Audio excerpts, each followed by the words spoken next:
ela se tornou insensível. Foi marcada com ferro quente e se tornou insensível.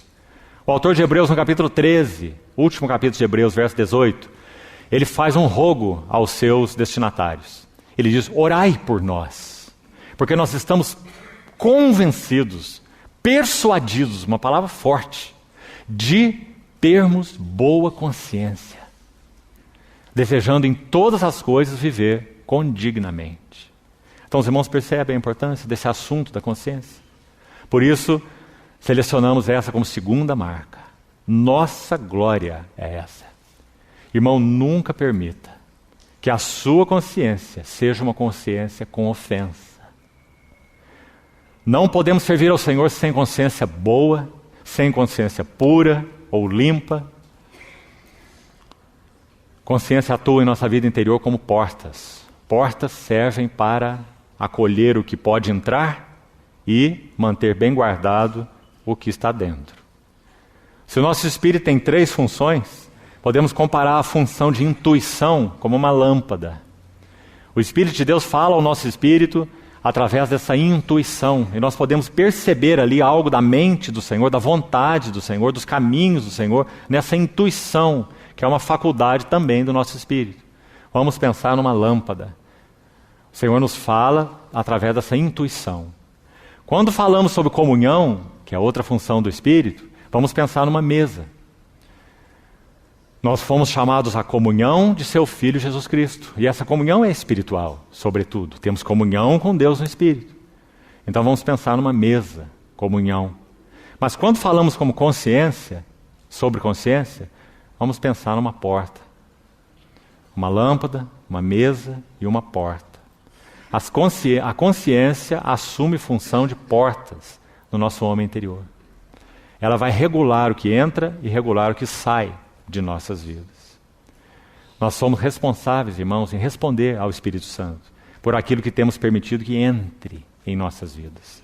Pela porta dos olhos, pela porta dos ouvidos, pela porta do toque, pela porta dos relacionamentos.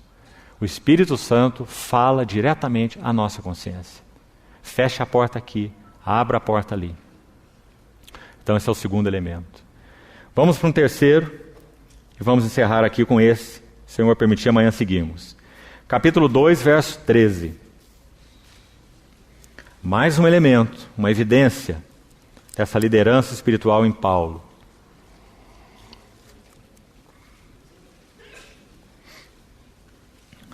Capítulo 2, vamos ver versos 12 e 13. Ora, quando cheguei a Troade para pregar o Evangelho de Cristo, e uma porta se me abriu no Senhor, não tive, contudo, tranquilidade no meu espírito, porque não encontrei o meu irmão Tito. Por isso, despedindo-me deles, parti para a Macedônia. Tito foi enviado por Paulo a Corinto com a primeira carta. Paulo disse para eles na primeira carta: vocês podem ter muitos preceptores, mas não teríeis muitos pais. Eu vos gerei em Cristo Jesus. A relação de Paulo com os coríntios era tão intensa. Seus filhos amados, como ele diz, usa essa mesma expressão a eles. Mas esses filhos amados estavam vivendo de uma maneira tão desordenada. Quando se olhava para esses filhos amados, aquilo não parecia casa de Deus. Quando olhava para o exercício dos dons espirituais deles, aquilo não os edificava, não impressionava os incrédulos e indoutos que porventura entrassem no seu meio, como ele fala no capítulo 14. Paulo estava com ansiedades, intranquilidade e muita preocupação com aqueles que ele gerou em Cristo. Ele não gerou, foi embora e deixou o relógio funcionando. Paulo era um homem relacional. Paulo se relacionava com os coríntios de uma maneira íntima e profunda. Você sabe, irmão, que nas 13 epístolas de Paulo, ele cita mais de 70 nomes de pessoas. E você já percebeu que algumas pessoas nós conhecemos, pelo menos os seus nomes, só porque elas eram amigos de Paulo e por nada mais? Você sabe alguma coisa sobre Andrônico e Júnias? E sobre Erasto e Rufo? e sobre Evódia e Sintique. Nós só os conhecemos porque eles eram amigos de Paulo. Paulo era um homem relacional. Então, o que nós vemos nessa terceira característica, evidência de Paulo como um líder espiritual? Ele era um homem relacional. O coração de Paulo estava queimando de intranquilidade, porque Tito levou a primeira carta para os Coríntios, uma carta dura, porque assim era necessário.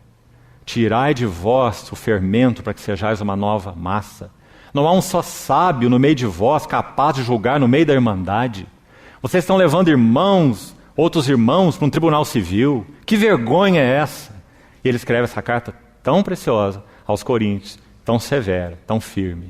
Então seu espírito estava cheio de intranquilidade. Tito foi com a carta. Qual foi a reação dos coríntios? Qual foi o resultado dessa minha carta? Nós podemos imaginar que enquanto essa carta ia, e até que ele encontrasse Tito, o que Paulo sabia fazer era orar, interceder, regar sua carta com lágrimas pelos seus amados filhos coríntios, que estavam vivendo em tanta desordem.